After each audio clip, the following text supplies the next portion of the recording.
Muito boa tarde. Está no ar mais uma entrevista com um dos candidatos à Câmara de Évora nas eleições autárquicas de 12 de outubro. A entrevista é com Pedro Ferreira, do Bloco de Esquerda. Damos então continuidade a este ciclo de entrevistas autárquicas 2025. Pedro Ferreira, do Bloco de Esquerda, muito obrigado por ter aceitado o convite. Obrigado, eu. Ora, nestas entrevistas a ideia é falar da cidade, falar do concelho em determinadas áreas. Depois o Pedro, no final, se tivermos tempo, ainda podemos falar de algum assunto que o Pedro queira abordar. Eu começava pela habitação, é um dos problemas, enfim, que tem sido falado, quer nos debates, nas entrevistas, não só no concelho de Évora, é um tema que afeta o país, a falta de habitação, os problemas de habitação cara, e eu começava por aí. É um problema que o preocupa, Pedro. O pilar da habitação tem sido um pilar estratégico. A questão da habitação tem sido um pilar estratégico do Bloco de Esquerda, porque desde 2021, quando foi nas anteriores autárquicas, também foi um dos nossos temas de campanha e batemos muito na questão da habitação. Curiosamente, as outras forças políticas quase não o mencionaram, mas passados uma legislatura, entrou agora como o tema quente e o tema forte da campanha eleitoral, tanto pelo aumento do preço do arrendamento, pelo aumento do preço do metro quadrado, pela redução do número de casas disponíveis que se verificam no concelho. Portanto, para nós, para o Bloco de Esquerda, obviamente que a temática da habitação é para nós um pilar estratégico, porque já o é há algum tempo. E não foi feito nada ou acha que foram dados alguns passos para, enfim, para resolver o problema? No Concelho de Évora, nós todos conhecemos a Estratégia Local para a Habitação. A Estratégia Local para a Habitação preconiza a construção de habitação de 2025, 2026, 2027. A questão aqui prende-se com sair do papel e de uma Estratégia Local de Habitação e, efetivamente, começar a construir habitação. Este é o problema. E este é um problema que nós já identificámos há algum tempo, que nós temos N planos dentro do município de Évora. Temos o plano da mobilidade, temos o plano das estratégias da habitação, temos o plano para a saúde, planos, mas que não se concretizam. Portanto, podemos dizer que a questão da habitação está num impasse. Mantém-se exatamente como se mantinha em 2021. Temos uma estratégia delineada, mas falta a execução da estratégia.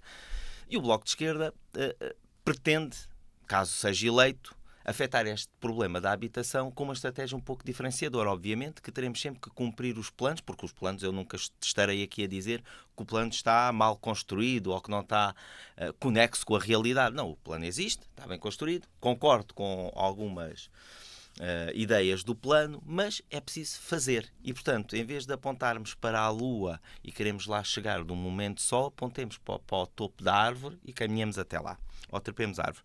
Para nós, na habitação, e temos que ir buscar sempre os fundos. Portanto, temos o PT 2030, o PRR, temos o Banco Europeu de Investimento e já estamos carecas de ouvir que há estes investimentos. A questão é como capturá-los para o nosso território. É isso que queremos. Sabemos que do Banco Europeu de Investimento temos 1.340 milhões para ir buscar, que daria para construir no país 120 mil casas. Portanto, também já o disse, se conseguíssemos ter um investimento para construir 100 casas no concelho, ficaria muito contente, porque significava que a estratégia local de habitação estaria a ser cumprida, porque parte deste plano do Banco Europeu de Investimento, deste financiamento, se iria entrosar com a estratégia local de habitação, mas também íamos buscar um financiamento para financiar a construção de habitação que estaria fora da estratégia local de habitação. E isto é o que nos interessa. É crescer e não circunscrevermos ao que existe atualmente, que é só a estratégia. No entanto, o Bloco de Esquerda, no seu pensamento um pouco divergente, informa e tem informado sempre que existem 4.000 casas devolutas no concelho.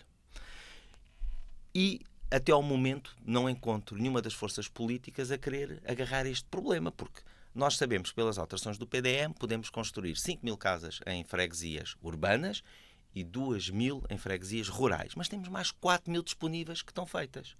Obviamente que estão devolutas e carecem de serem reconstruídas ou requalificadas, como é o termo mais correto, a requalificação, mas a requalificação pode ir desde levantar paredes até pôr telhados. Portanto, a requalificação é um termo demasiado abrangente. Temos de perceber o que é que nós queremos fazer com estas 4.000 habitações. Muitas delas no centro histórico e a criar até problemas de salubridade e saúde e segurança. Há instrumentos legais. O RJUE, não é? E depois temos uma alteração... Está a falar do quê? Da posse administrativa Estou a falar da posse administrativa dos imóveis. E vamos identificar os imóveis que permitam habitação, que não careçam de uma requalificação muito extensa, portanto, e através dos instrumentos legais, a posse administrativa dos imóveis. Se conseguirmos falar com os proprietários, melhor. Vamos fazer um acordo de cavalheiros, sentamos todos à mesa, porque se os proprietários tivessem interesse no imóvel, já o teriam requalificado por si. Às vezes são conflitos de famílias, de heranças, não é? Que não provocam esse bloqueio, não é? E que as casas, no fundo, depois ficam abandonadas por causa desses conflitos. É possível resolver? E eu acho que a posse administrativa é um caminho. Porque se há esse conflito, se há esse desentendimento entre famílias, independentemente da origem do desentendimento, nós temos ali um imóvel que pode ser utilizado. E aqui é o bem comum que é importante. A Câmara requalifica, mete no mercado de arrendamento e, quando os proprietários se entenderem, a Câmara devolve a habitação, fazemos um acerto de contas e continuamos a nossa vida. Mas agora não podemos é ter um imóvel que está vazio, sem uma família, causa problemas de segurança e de saúde pública. É aqui que queremos atacar o problema. Não só dizer que vamos construir casas. Temos esta linha e isto penso que está a ser diferenciador, porque uma Câmara que o diga, e eu acredito que não é confortável. Não é confortável. Quando nós ouvimos, e para os ouvintes que estão aqui a ouvir e dizem assim, bem, a Câmara quer fazer a posse administrativa dos imóveis. No fundo, às vezes usa essa expressão que é tirar a casa aos proprietários. Nada. Não queremos tirar a casa a ninguém. Queremos utilizar um bem, uma habitação que está devoluta, requalificá-la e entregá-la a seguir ao proprietário. Mas durante a requalificação e o tempo em que eles não se entendem, poderá estar a ser utilizada por uma família que necessita. Isto não se tira casas a ninguém. Isto é um instrumento legal, está na lei, já foi aplicado. Porquê é que nós não o fazemos? Temos de ter coragem de o fazer. E nós, Bloco de Esquerda, pretende fazê-lo. Pretende fazê-lo muito mais celeramente do que esperar a construção de 7 mil habitações. Que é o que o PDM diz. Bem, continuando, além destas casas devolutas, há outra questão que eu gosto sempre de tocar, que é a questão do alojamento local. O alojamento local cresce a olhos vistos dentro do centro histórico. E nós estamos aqui a promover a gentrificação. Claramente, ao não regular o alojamento local. E cruza-se a falar com uma camarada do Bloco de Esquerda, que até é doutorada em Biologia. Cheguei a um raciocínio bastante interessante que é o seguinte. A gentrificação afasta as pessoas dentro do centro histórico. Falamos assim de modo geral. Afasta as pessoas dentro do centro histórico. Portanto, as famílias não residem. Quem reside são turistas. Portanto, vão pernoitar. Como sabemos agora do estudo que foi feito para a aplicação da taxa turística, 1,6 noites por visita.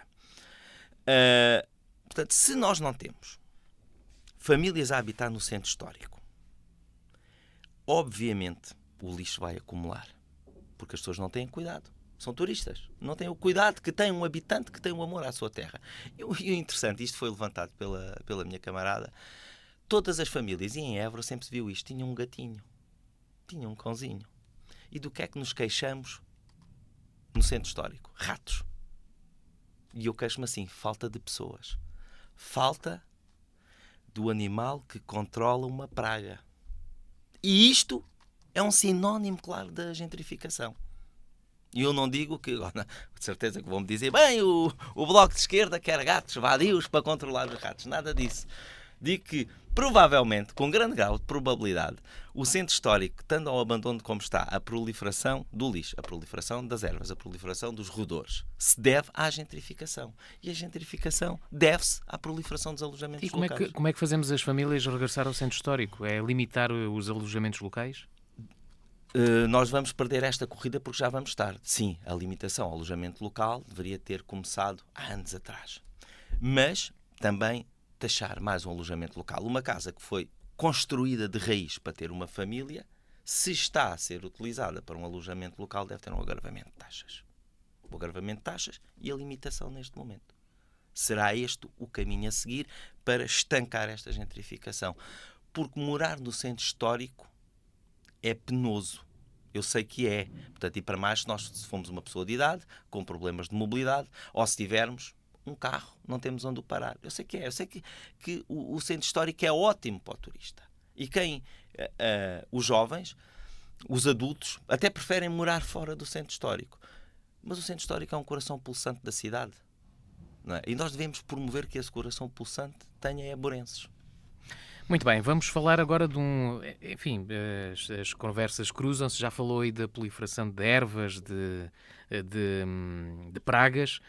Eu gostava de lhe perguntar que diagnóstico é que faz enfim, da limpeza urbana da cidade. O diagnóstico está a olhos vistos. Eu não posso dizer que a cidade está limpa, não posso dizer que não há ervas, não posso dizer que não aparecem roedores. Há vários vídeos com roedores a circular dentro do centro histórico, obviamente que está, mas a questão da limpeza urbana eu combatiria com mais meios para os profissionais, para quem trabalha na limpeza urbana. Novos equipamentos ou é preciso também mais mão de obra?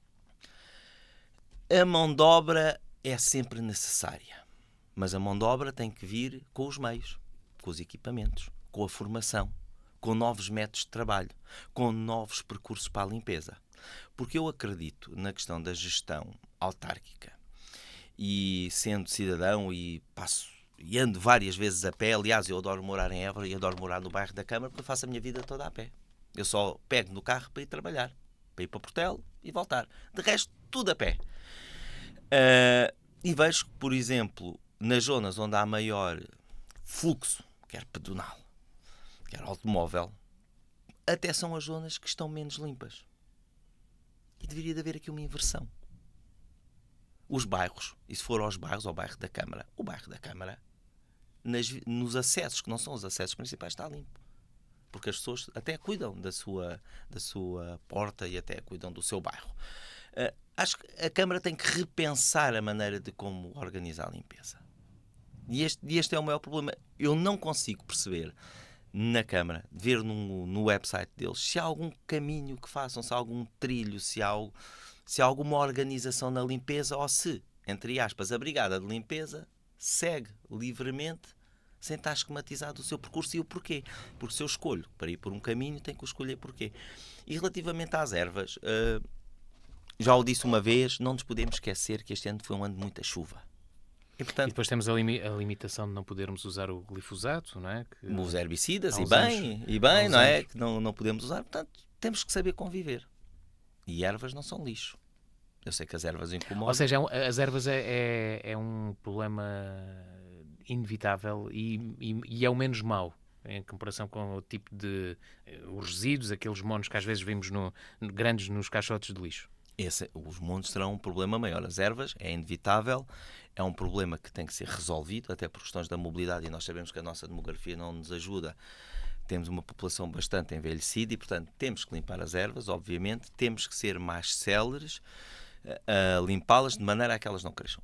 Concordo com isto tudo, iremos fazer o máximo que pudermos para limpar as ervas.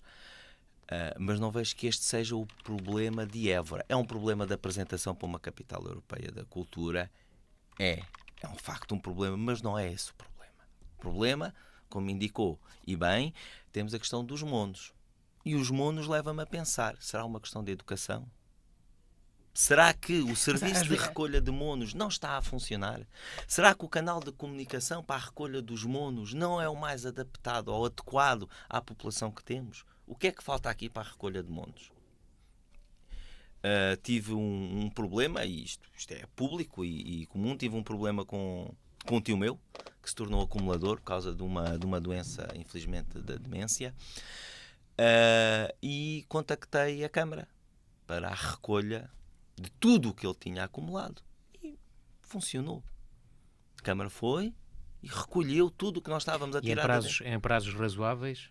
Em prazos muito razoáveis. Não estaria eu à espera que fosse tão rápido.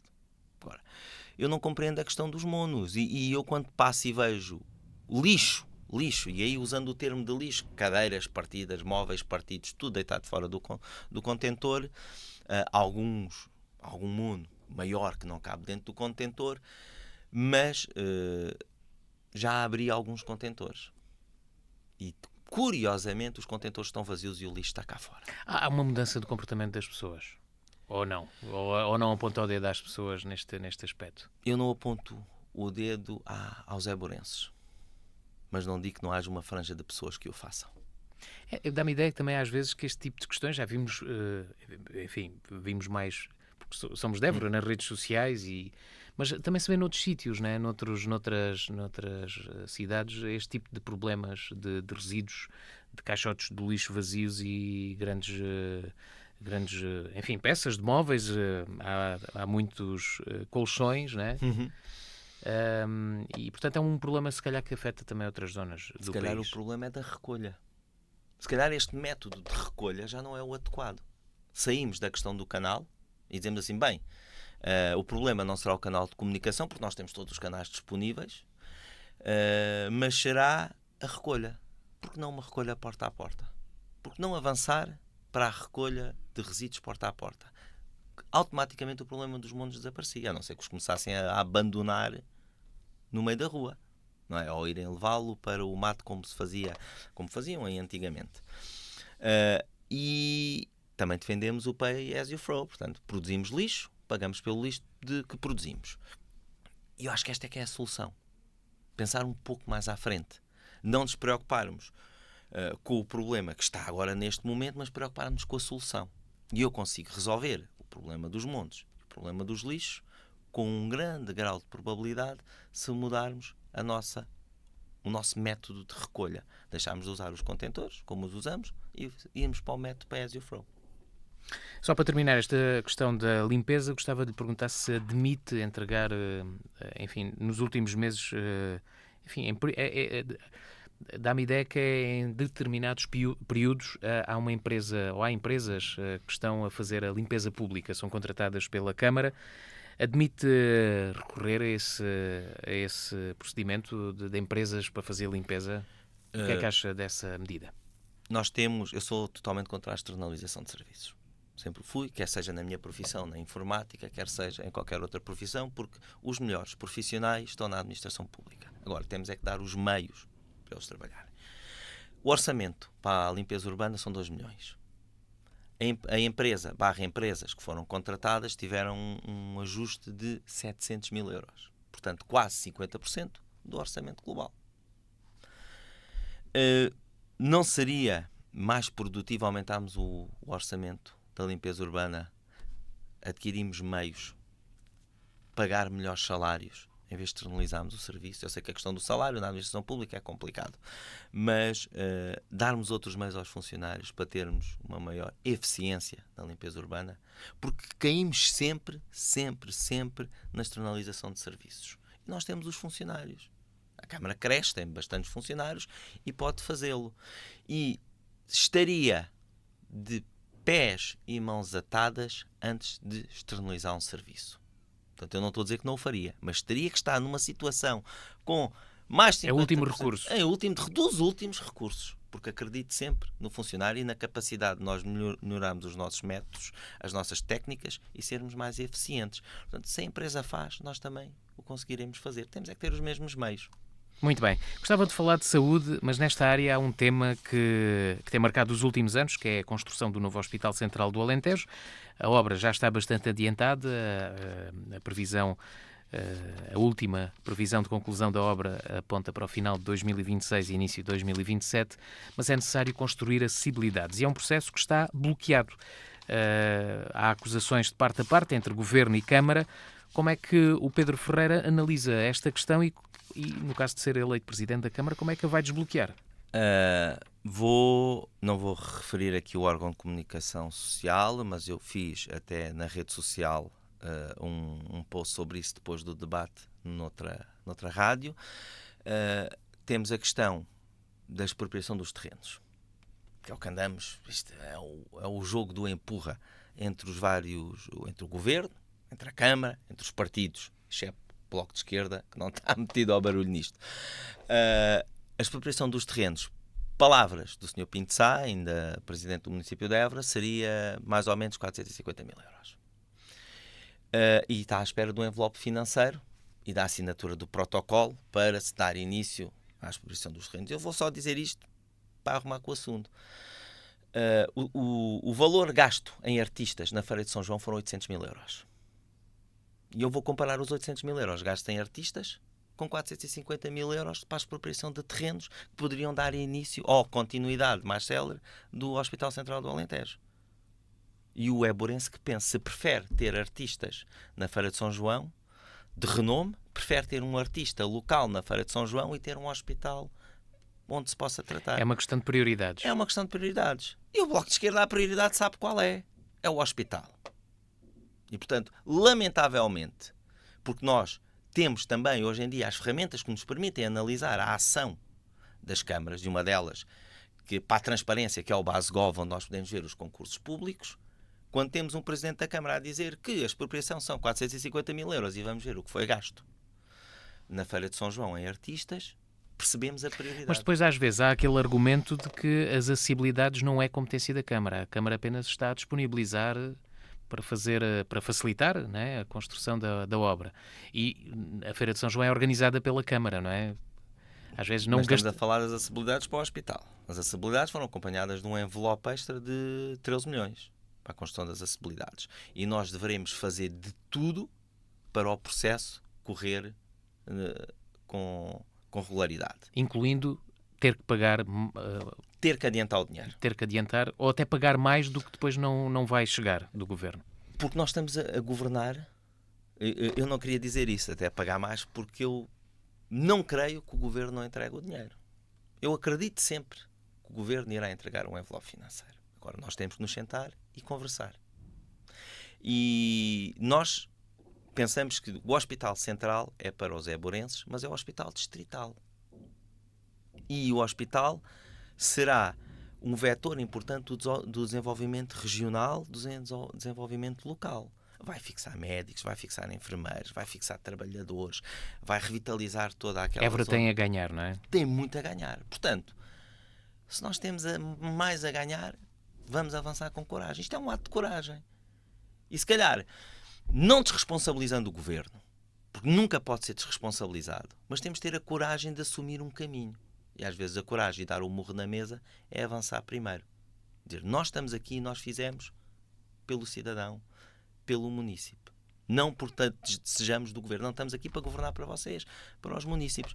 As opções aqui têm sido outras ao longo destes 12 anos. E eu remato sempre com isto. 450 mil para a expropriação, 800 mil para artistas. A opção é clara deste município, que foi as festas e não a saúde dos éborenses. Muito bem. O Bloco de Esquerda faria diferente, como acabou de dizer. O Bloco de Esquerda faria muita coisa diferente. Muito bem. Eu agora perguntava-lhe se acha que Évora é uma cidade segura. Sim, Évora é uma cidade segura. Eu tenho eu particularizo-me talvez. Eu tenho o bom hábito de andar à noite com o meu cão e andar pela cidade toda. Vou ao Alto São Bento, venho, Praça de Geraldo, vou pelos bairros. Já fui até o bairro 25 de Abril a pé, desde o bairro da Câmara. Nunca tive um único problema. Eu estou aqui em Évora desde 1997, que vim para cá estudar. Nunca tive um único problema. O problema aqui são as percepções. Aí é que está o problema da percepção da insegurança. Mas o Razi diz o contrário. O que aumenta é a violência doméstica, é a condução sob o efeito do álcool, é a condução sem habilitação legal para tal. Isso é que tem aumentado. E nós vemos nas redes sociais campanhas de manipulação da percepção. Eu recordo uma campanha quando fui candidato nas legislativas pelo Bloco de Esquerda, onde havia fotografias de carros vandalizados nas portas de Moura e os carros estavam estacionados sobre alcatrão. E todos nós sabemos, nas portas de Moura não há alcatrão. Isto andou nas redes sociais, em grupos do Facebook, com o propósito de criar o sentimento de insegurança. Eu tive o cuidado e tenho apontado, eu telefonei para os números que apareciam nos prints do WhatsApp a perguntar se o carro tinha sido vandalizado. As pessoas, isso foi há anos atrás, mas olha, eu moro em Lisboa, eu não moro em Évora. Portanto, se vê o cuidado que foi tido nesta campanha. Mas com que intuito há essa campanha, na sua opinião? cavalgar o sentimento de insegurança, porque sabemos que há um partido que granjeia votos com o sentimento de insegurança. E esse é a sua campanha. A campanha não é pela verdade, a campanha é pelo medo. Aliás, o fascismo cresce pela introdução do medo dentro do indivíduo. E é isto que se vê em Évora e no país. Criar o medo. E depois do medo criado, criar as ferramentas necessárias para dizer que o indivíduo tem a segurança. Mas tem a segurança dada por quem? Por ele. Portanto, isto é um método. Isto está estudado. Existe há anos. O Mussolini foi o primeiro a fazê-lo. E nós estamos aqui a repetir a história. Agora, é preciso percebermos que nós somos a geração com maior acesso à informação. Devemos fazer uso disso. Sendo assim, como diz o Pedro, Évora é uma cidade segura, acha que não é necessário videovigilância? Évora não precisa de videovigilância no sentido da prevenção da criminalidade comum. Não precisa. Évora não precisa de videovigilância. E, aliás, a questão da videovigilância, podemos também pensar e dizer, do Funchal tem um centro histórico semelhante ao de Évora. Instalaram 44 câmaras. O Basegov, como há pouco mencionei, está lá a dizer, o caderno de encargos diz lá, 44 câmaras. Foi 1,7 milhões para a instalação de 44 câmaras. Nós temos no orçamento, como há pouco disse, 2 milhões para a limpeza urbana. Vamos gastar 1,7 em circuito CCTV, num centro, porque a experiência é um centro histórico semelhante ao nosso. Atenção, em 44 câmaras, diminuiu a criminalidade no Funchal? Não.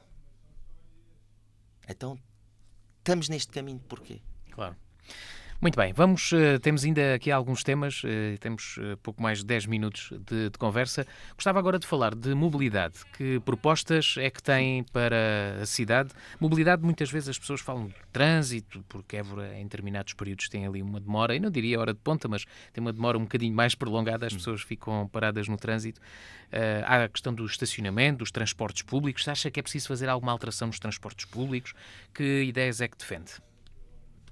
O plano de mobilidade urbana sustentável existe, identifica claramente uma coisa interessante que todos nós sabemos, mas dizemos que é onde se trabalha a sul e onde se vive a norte, oeste e este. E as vias de comunicação entopem porque nós temos exatamente todos o mesmo movimento pendular. Todos. As vias que foram construídas não foram pensadas no sentido de fazer fluir o trânsito, mas de ligar a zona norte à zona sul, a zona oeste à zona sul, a zona este à zona sul, e afunilam todos numa mesma entrada de uma via ou duas vias. Portanto, o que é necessário fazer para a mobilidade é efetivamente estudar o trânsito e traçar vias alternativas para a futura construção ou redirecionar o trânsito de acordo com a hora de ponta. Portanto, isto consegue-se com semáforos. Mas tudo isso é possível. Às vezes perguntam-me se não estou a falar num futuro daqui a 10, 15 anos ou 20 anos. Não. Nós tivemos uma candidatura, que foi a candidatura para que é a Estratégia Nacional de Territórios Inteligentes, ENTI, onde a Câmara de Évora concorreu com outros municípios e que a dividir por todos ficou à volta de 100 mil euros por município, que dá pouco. No entanto, tivemos municípios que concorreram sozinhos, mais pequenos que Évora, que foram buscar 400 mil euros. Nós conseguimos, com os fundos, com as candidaturas e com uma estratégia de territórios inteligentes, pensar como controlar o trânsito e melhorar o trânsito, quer seja em termos de estacionamento, quer seja em fluxo, o que seja. Agora, nós temos é que pensar o que queremos fazer e temos os mecanismos tecnológicos para o fazer. Dizermos que vamos abrir parques de estacionamento, vamos passar a cobrar estacionamento, é um método, mas a minha pergunta é quantos carros estacionam, quando, como, porquê e onde? E enquanto estas perguntas... Falta informação para se tomarem decisões, é isso? Exatamente, falta um estudo sério que pretenda resolver um problema. Portanto, se eu pretender resolver o problema do estacionamento, eu tenho que fazer um estudo sério para o estacionamento. Quem, quando, onde, como, porquê e durante. Tenho que conseguir responder a isto. E em todos os planos que eu tenho lido, e se calhar por eu ser da área das tecnologias, tento sempre responder a estas questões, eu nunca encontrei um plano que me respondesse quem faz, quando faz, como faz, porque faz e durante quanto tempo faz. Isto é importantíssimo para chegar à solução. Responder a estas 5 questões. Dizer que, bem, quero que o trânsito flua mais do ponto A para o ponto B. Mas porquê? E durante quanto tempo? E nós só conseguimos responder se respondemos a tudo isto. Ora, vamos falar agora de cultura. Temos a Capital Europeia da Cultura daqui a pouco mais de um ano. Enfim, uma grande iniciativa, uma grande conquista para Évora, que vamos certamente ter a oportunidade de vivenciar. Mas eu gostava não só de falar da Capital Europeia da Cultura, mas da estratégia que o Bloco de Esquerda tem para a área da cultura.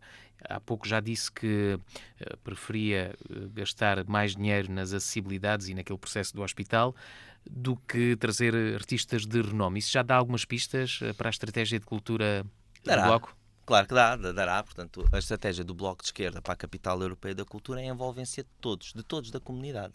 Seguir à risca o Bidbook, termos os contratos de programa com os agentes locais, culturais, que até ao momento estão esquecidos, portanto tem havido aí open calls, e agora houve uma open call para as escolas, mas nós queremos e iríamos envolver, de facto, todos os agentes locais culturais. Todos. E iríamos tentar ter com os contratos de programa para que eles não se sintam que não vão ser úteis durante a Capital Europeia da Cultura. Porque o que preocupa para a Capital Europeia da Cultura é o depois, é o amanhã, é o Évora 28. Se nós não dermos a mão, se a Câmara não coordenar, a Associação 2027, a Câmara, a Universidade, todos eles não coordenarmos esforços na organização da Capital Europeia da Cultura para podermos crescer em conjunto com os agentes locais, com a Universidade, com as instituições, com as escolas, até com os privados, o que é que fica? O que é que fica? E do ponto de vista cultural, se nós queremos levar Évora para o mundo, é cá que cresce Évora. E se nós temos orgulho na nossa cidade, temos de ter orgulho nos nossos agentes culturais. Porque são eles que vão conseguir produzir a cultura e levar o que há de melhor dentro do nosso território para fora. E não o inverso. Eu não tenho a mínima dúvida e tenho dito sempre que a Capital Europeia da Cultura será um sucesso. E quem vier a Évora ficará agradavelmente espantado. Mas, e o que fica? E o futuro? Em 28 vamos olhar para trás e vamos reconhecer Évora? Eu queria que a Capital Europeia da Cultura fosse um elemento transformador, quer em termos culturais, em termos ambientais, que houvesse a requalificação dos espaços e que nós olhássemos em 28 para trás e pudéssemos dizer, ok, fizemos um bom trabalho, E ainda estamos a tempo? O tempo corre contra nós. Se calhar teremos também de nos sentar com o Governo, ver a maneira de captar fundos, ver a maneira de fazer concursos mais céleres, um concurso de urgência, onde podemos dar início às obras que queremos para serem os elementos transformadores da capital. As regras da contratação pública depois também não ajudam, não é? Há os procedimentos que são mesmo assim, que são mais demorados. Não ajudam, mas nada é impossível. E, portanto, não vamos desistir à partida, não é? E, portanto, vamos sentar. Se aquela regra não ajuda, tentamos fazer uma regra que dentro da lei que nos sirva e que sirva também a Capital Europeia da Cultura. Porque parece que eu tenho ouvido essa questão e essa desculpa. Bem, a regra não ajuda, parece que agora será a contratação pública o problema para a Capital Europeia da Cultura. Quer dizer, não. Temos que arranjar aqui uma estratégia.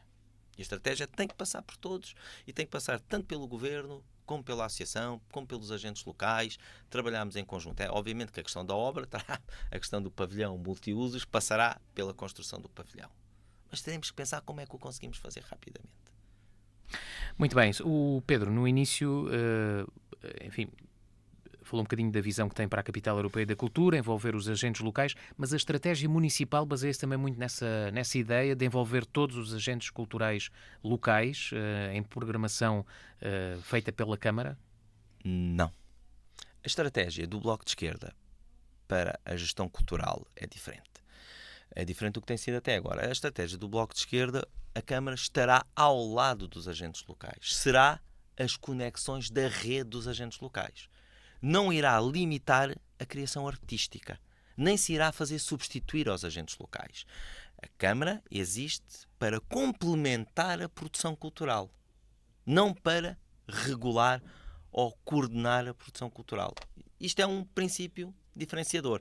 O que propomos aqui é nós iríamos, e está proposto, ter uma plataforma onde os agentes locais se propusessem a fazer, portanto, a atividade A, B ou C. Nos equipamentos municipais? Obviamente, a gestão dos equipamentos municipais também, mas eu falo aqui mais sempre em termos de ação. Vamos fazer uma coisa.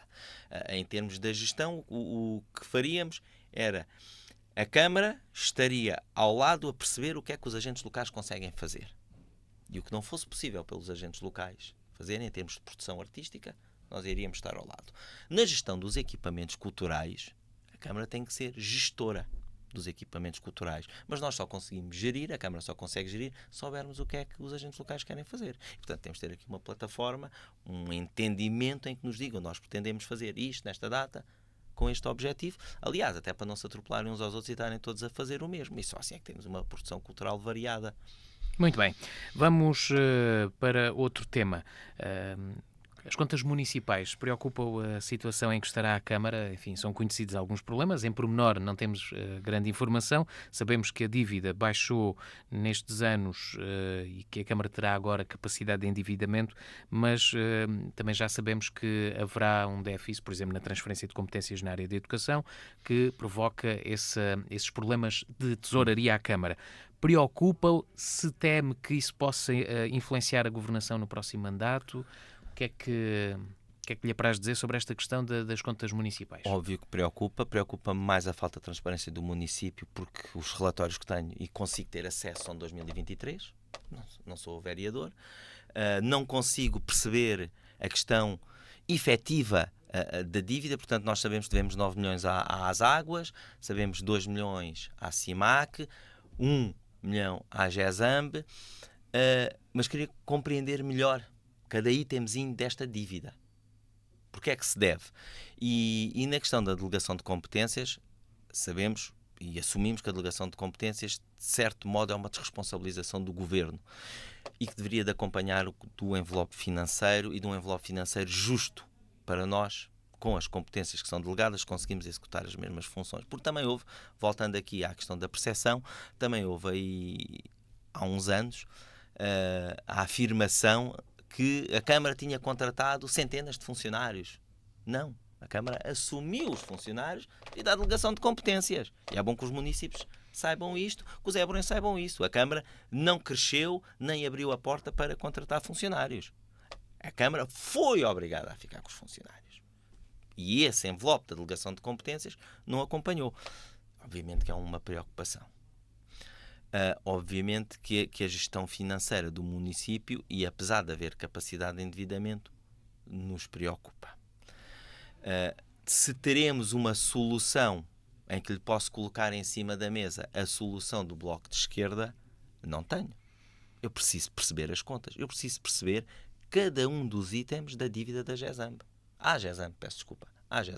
Preciso de compreender cada um dos itens da dívida à comunidade intermunicipal.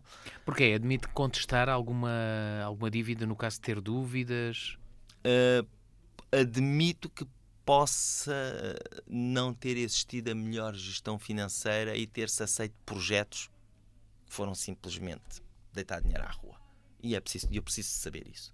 Nós, os éborenses, precisam de saber. Eu dou-lhe aqui um exemplo que não foi deitar dinheiro à rua, mas que faz parte da dívida. A questão das luminárias, dos LEDs que estão na iluminação pública.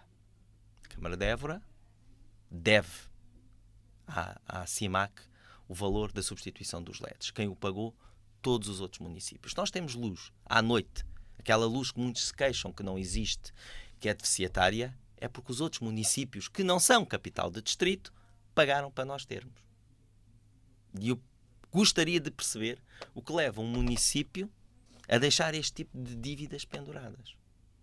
E isto é importante. Para perceber as opções políticas. O porquê. E se nós temos uma dívida, mas também temos a tal capacidade de ir buscar, não de endividarmos, sim, uma capacidade de endividamento, nós podemos ter opções estratégicas. E as nossas opções estratégicas serão diferentes das que foram tomadas até agora. E uma delas, voltando aqui à questão da dívida e passando por cada um nos pontinhos, a questão da GESAMB. Gostaria de ter ouvido tanto do PS, do PSD e da CDU, que são os que têm a maior probabilidade de ganhar a Câmara, de dizer aos municípios que a água vai aumentar. Vai aumentar pela dívida que se tem à GESAM. Évora recicla pouco. Nós reciclamos pouco. Será essa a causa dos monos estarem à porta dos contentores? Não sei, mas Évora recicla pouco. Nós temos um objetivo que é atingirmos uma meta de 103% de diferenciados em 2030. Évora está nos 11%. Portanto, reciclamos pouco. É mais lixo enterrado. Pagamos mais. E isto vai se refletir na nossa fatura. Portanto, também temos que mudar. O éborense também tem que mudar o seu comportamento. Porque não podemos dizer que a água aumenta, mas também aumenta por nossa responsabilidade. O Bloco de Esquerda, isto também tem uma proposta, já de há alguns anos, que é promover as boas práticas relativamente à reciclagem. Se nós conseguimos identificar uma freguesia, uma rua, um bairro, cuja sua taxa de resíduos diferenciados, portanto, falamos aqui do papel, falamos do vidro, seja superior à de outra freguesia, que possamos premiar essa freguesia. Porque está a reciclar mais, está a promover o ambiente. Isso não acontece. Portanto, para o cidadão, hoje em dia... Mas premiar como?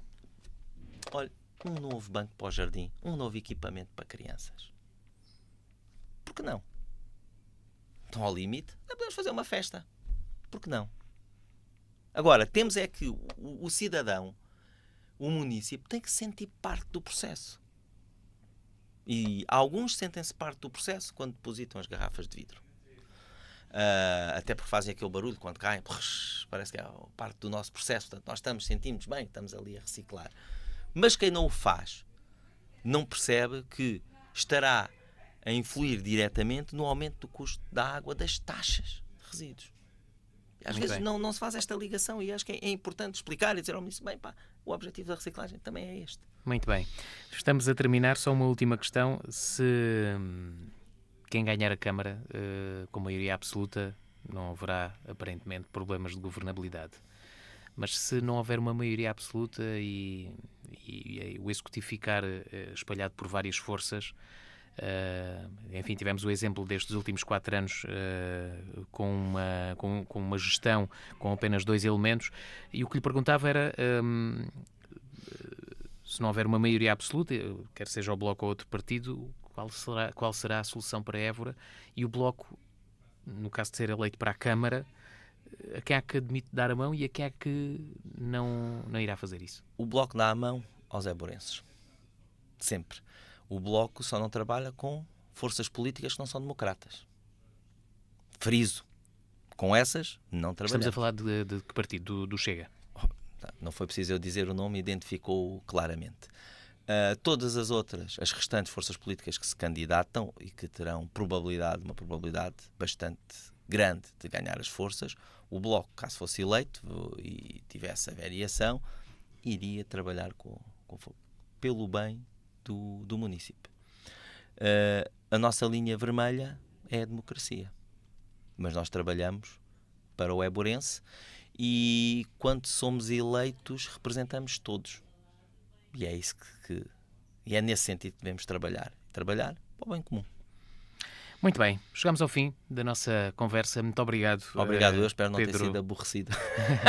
Pedro Ferreira, do Bloco de Esquerda, estivemos à conversa nesta entrevista no âmbito das eleições autárquicas. Estamos a entrevistar os candidatos de cada partido, os 7 candidatos à Câmara de Évora, e o Pedro Ferreira, do Bloco de Esquerda, foi o candidato entrevistado neste programa. Regressamos amanhã com um novo convidado. Boa tarde.